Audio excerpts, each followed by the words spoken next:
Une femme reçoit la visite du fantôme de son petit ami, récemment abattu.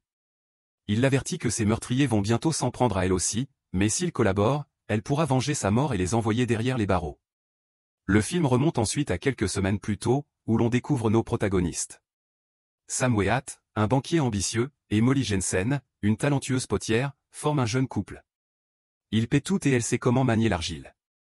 Ils ont emménagé dans un appartement à New York il y a quelques jours et sont en train de le meubler. Follement amoureux, ils commencent à planifier leur avenir ensemble. Cependant, malgré ses réussites personnelles et professionnelles, Sam reste anxieux.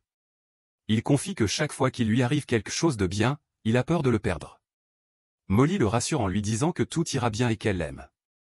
Mais au lieu de lui répondre qu'il l'aime aussi, Sam se contente de dire idem. C'est un Pokémon. Tu m'aimes ou pas? Un jour, au travail, Sam découvre une anomalie importante dans plusieurs comptes bancaires. Une somme d'argent colossale a été déposée en très peu de temps. Soupçonnant une activité illégale, il modifie le code d'accès, empêchant toute transaction sans son autorisation.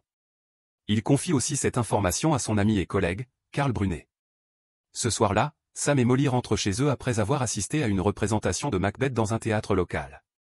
Tout en marchant, ils discutent de leur avenir.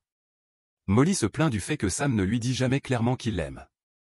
À chaque déclaration de sa part, il répond par idem, ce qui, selon elle, est une manière de fuir le sujet. Avant qu'il ne puisse lui donner une réponse, un homme armé nommé Willie Lopez surgit d'une ruelle et braque son arme sur Sam, exigeant son portefeuille. Le banquier s'apprête à obéir, mais la situation dégénère soudainement. Molly tente d'intervenir pour calmer la situation, ce qui pousse Willie à la gifler violemment. Cet acte met Sam dans une rage folle. Il se jette sur le criminel, et une lutte intense s'engage. Tandis que Molly crie à l'aide, un coup de feu retentit dans la rue déserte. La caméra suit Sam, qui court après Willie, en fuite. Il semble que le malfaiteur est abandonné et que notre héros ait repris le contrôle de la situation.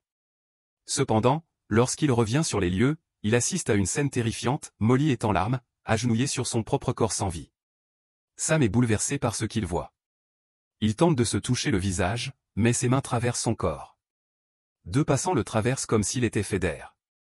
Soudain, un rayon de lumière blanche éclatante descend du ciel à l'endroit où il se tient. Il est évident que c'est un passage envoyé par les anges pour l'emmener au paradis. Mais il refuse de partir et retourne vers Molly, qui tente toujours de le réveiller, inconsciente du fait qu'il est déjà mort. Peu après, une ambulance emmène le corps de Sam à l'hôpital, où son décès est officiellement prononcé. Son fantôme assiste à toute la scène, perdu et incapable de comprendre ce qui se passe. Il s'assoit à côté du brancard sur lequel repose son corps inanimé. C'est alors qu'un vieil homme apparaît et lui demande ce qui lui est arrivé. Il s'avère que cet homme est aussi un fantôme, encore attaché au monde des vivants. Ta copine est potière aussi? Ouais.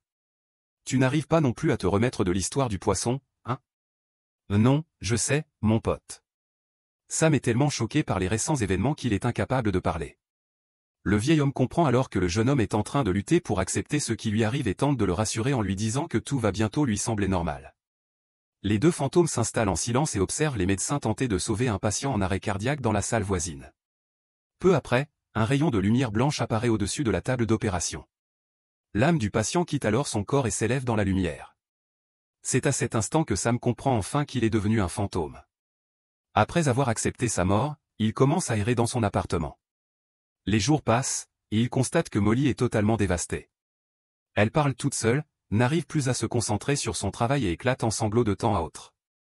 Sam est bouleversé de ne pas pouvoir communiquer avec elle, malgré tous ses efforts. Cependant, il réalise qu'étrangement, son chat peut sentir sa présence. Arrête de te lécher le derrière et dis-lui que je lui manque. Plus tard, Carl vient à l'appartement et aide Molly à trier les affaires de son défunt amoureux. Elle place toutes les affaires personnelles de Sam, y compris son petit carnet d'adresses, dans une boîte à chaussures. Pendant ce temps, Carl insiste pour que Molly sorte de l'appartement, pour le bien de sa santé mentale. Il lui propose alors d'aller se promener avec lui, et après une hésitation, elle accepte. Non loin de là, le fantôme de Sam s'apprête aussi à quitter l'appartement, mais Molly verrouille la porte de l'extérieur. Cela oblige Sam à tester s'il peut traverser les murs. Il commence à passer son bras à travers le bois, mais son essai est interrompu lorsque Willie fait soudainement irruption dans l'appartement. Le malfrat commence immédiatement à fouiller toutes les pièces, comme s'il cherchait quelque chose. Furieux, Sam tente de le frapper, mais comme auparavant, ses poings passent à travers l'intrus. Il est contraint d'assister, impuissant, au saccage de l'appartement. Malheureusement, la situation s'aggrave lorsque Molly rentre chez elle. Le meurtrier, toujours armé, est encore dans l'appartement et bien conscient de son arrivée. Sam tente désespérément de la prévenir du danger imminent, mais en vain. Molly monte directement dans sa chambre et commence à se déshabiller. De son côté, Willie se cache non loin de là et profite du spectacle comme un pervers. Désespéré de sauver non seulement la dignité de sa petite amie, mais aussi sa vie, Sam met au point un plan. Il aperçoit leur chat et se rappelle que l'animal avait senti sa présence plus tôt. Sans prévenir, il se jette sur le chat, effrayant la pauvre bête. Pris de panique, le félin saute sur Willie et lui griffe le visage. Cela force le criminel à sortir de sa cachette et à s'enfuir de l'appartement. Ayant temporairement écarté le danger, Sam décide de suivre Willie. Il traverse la porte fermée et se lance à sa poursuite dans les rues. Peu après, Willie se dirige vers une station de métro voisine et monte dans un train, sans se douter que le fantôme de Sam le suit de près. Tout semble normal au début, mais soudain, un passager grand et à l'allure brutale se lève. Il s'approche de Sam et marche à travers Willie, comme s'il n'existait pas. Il est évident que cet homme est aussi un fantôme, encore attaché au monde des vivants pour une raison inconnue. Les choses deviennent encore plus étranges lorsque ce dernier attrape Sam par le cou et lui passe brutalement la tête à travers la paroi du train. Ensuite, il le repousse violemment à l'intérieur du wagon avant de le projeter au sol. D'un ton menaçant, il lui déclare que ce train lui appartient et qu'aucun autre fantôme n'a le droit d'y être. Trouve-toi ton propre train. Heureusement pour Sam, Willie descend à la station suivante, ce qui signifie qu'il n'a plus à affronter ce spectre dérangé pour l'instant. Il continue alors de suivre le malfrat et arrive bientôt dans un quartier peu reluisant de Brooklyn. Là, Sam aperçoit le nom du criminel sur la porte et entre dans son appartement. Peu après, Willie reçoit un appel téléphonique qui révèle une vérité glaçante, la mort de Sam n'était pas un accident. Quelqu'un avait payé Willie pour le tuer. Sam comprend aussi que le malfrat reviendra bientôt à l'appartement, car il veut récupérer un portefeuille. Comme si cela ne suffisait pas, il voit Willie fixer d'un air inquiétant le permis de conduire de Molly. Furieux, Sam hurle au criminel de rester loin d'elle, mais personne ne peut l'entendre. Désorienté, il quitte l'appartement et commence à errer dans les rues de la ville.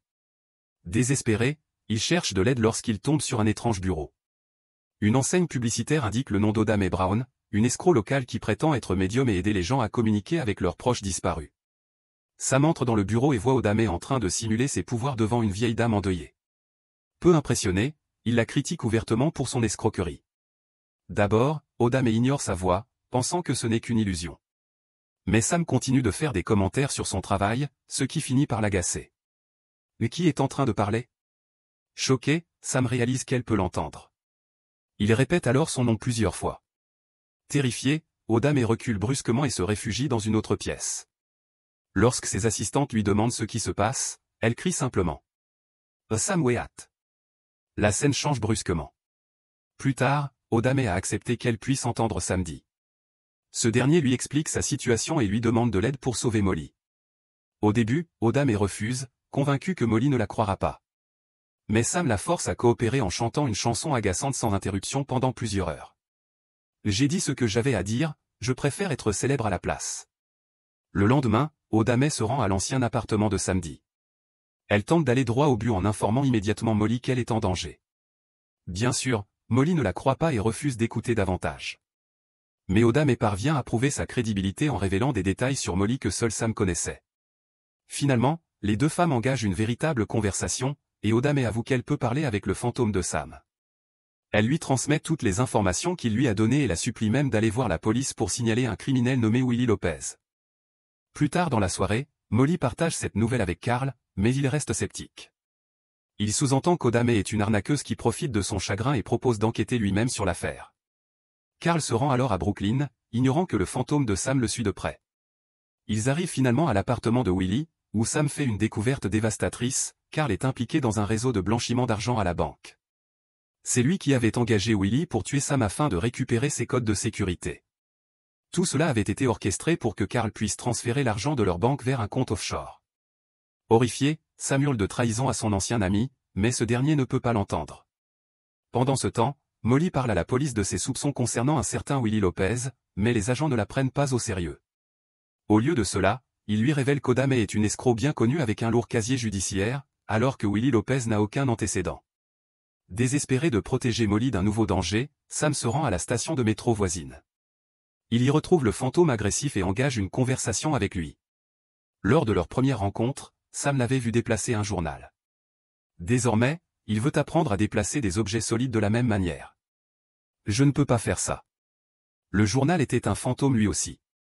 À la suite de cette révélation, le spectre du métro donne une leçon rapide à Sam sur l'utilisation de la rage et de la volonté pour influencer le monde matériel. Sam se concentre sur sa peur de voir Molly blessée et sur la trahison de son ami. Il parvient alors à donner un coup de pied à une canette de soda. Plus tard dans la journée, il retourne voir Odame et la convainc de l'aider à contrecarrer le plan de blanchiment d'argent de Carl. Suivant ses instructions, elle se rend à la banque et se fait passer pour la propriétaire du faux compte bancaire de Carl. Le duo ressort après avoir retiré un chèque de banque d'un montant colossal de 4 millions de dollars, ou peut-être 10 000, difficile de s'en souvenir, on s'est déjà trompé sur ce chiffre. Quoi qu'il en soit, une fois à l'extérieur, Odame, à contre-cœur, remet tout l'argent à un refuge pour sans-abri. De son côté, Carl, qui comptait transférer les fonds sur un compte offshore, apprend avec horreur que son compte est désormais vide et fermé. Cette nuit-là, Sam hante Carl dans son bureau déserté en tapant « Assassin » suivi de son propre nom, SAM, sur l'écran de l'ordinateur. Terrifié, Carl s'enfuit et se précipite chez Molly pour tenter de comprendre ce qui se passe. À ce stade, Carl commence à croire que le fantôme de Sam le tourmente réellement. Il demande à Molly de lui apporter un comprimé contre le mal de tête. Lorsqu'elle monte à l'étage, il en profite pour menacer Sam. « Si tu ne rends pas l'argent, je tuerai Molly. » Plus tard dans la soirée, Carl et Willy foncent chez Odame pour la retrouver. Mais Sam, qui savait qu'il viendrait, arrive le premier. Il prévient Odame et ses deux sœurs, qui s'enfuient rapidement et se réfugient chez un voisin. Ensuite, Sam utilise ses pouvoirs pour semer la panique parmi les deux criminels qui fouillent l'appartement. Pris de terreur en voyant des objets bouger tout seul, Willy s'enfuit. Mais Sam ne le laisse pas s'échapper aussi facilement. Il le fait trébucher plusieurs fois, l'obligeant à courir à travers une intersection très fréquentée. Là, Willy se retrouve pris entre deux véhicules et meurt sur le coup, écrasé brutalement. Dans un retournement macabre, le fantôme de Willy se lève et découvre son propre cadavre. Avant qu'il ne comprenne ce qui se passe, des créatures sombres et hurlantes émergent des ombres et l'emportent en enfer. Par la suite, Sam et Odame retournent chez Molly pour la prévenir du danger que représente Carl. Mais Molly, submergée par le chagrin, refuse de laisser entrer Odame et s'effondre en pleurs. Désespéré de prouver son existence, Sam met rapidement un plan en place. Il pénètre dans l'appartement et demande à Odame de faire glisser une pièce sous la porte. Puis, sous les yeux ébahis de Molly, il la fait léviter. Sous le choc, Molly comprend enfin que Sam est toujours là, sous forme de fantôme.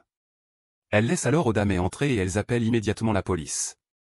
En attendant l'arrivée des agents, Odame accepte de laisser Sam utiliser son corps pour qu'il puisse partager une dernière danse avec Molly. Un bon marché pour Odame. Malheureusement pour eux, Carl débarque avec l'intention de tuer Molly et Odame.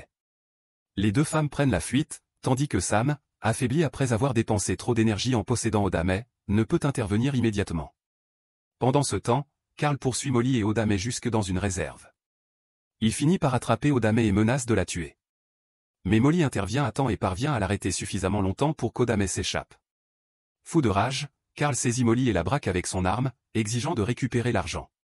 Mais Sam retrouve ses forces juste à temps pour désarmer son ancien meilleur ami et l'attaquer violemment.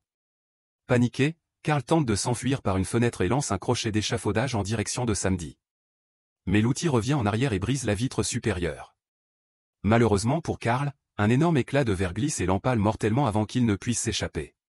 Quelques instants plus tard, son fantôme se relève et observe son propre cadavre, stupéfait. Il aperçoit alors Sam, qui se tient à proximité, le regard grave. Avant qu'il n'ait le temps d'échanger un mot, les créatures sombres réapparaissent et traînent Carl en hurlant vers l'enfer. Dans les instants qui suivent, Sam se tourne vers Molly et Odame pour leur demander si elles vont bien. Soudain, Molly se rend compte qu'elle peut l'entendre. Une lumière céleste envahit alors la pièce et Sam devient entièrement visible aux yeux des deux femmes. Il regarde derrière lui et voit une multitude de silhouettes lumineuses, probablement des anges l'attendant dans un passage menant vers l'au-delà. Sa mission étant accomplie, il peut enfin partir en paix. Le film se termine sur un dernier baiser entre Sam et Molly, ainsi qu'avec son audience sur YouTube, ce qui est plutôt étrange. Puis il s'envole vers l'au-delà.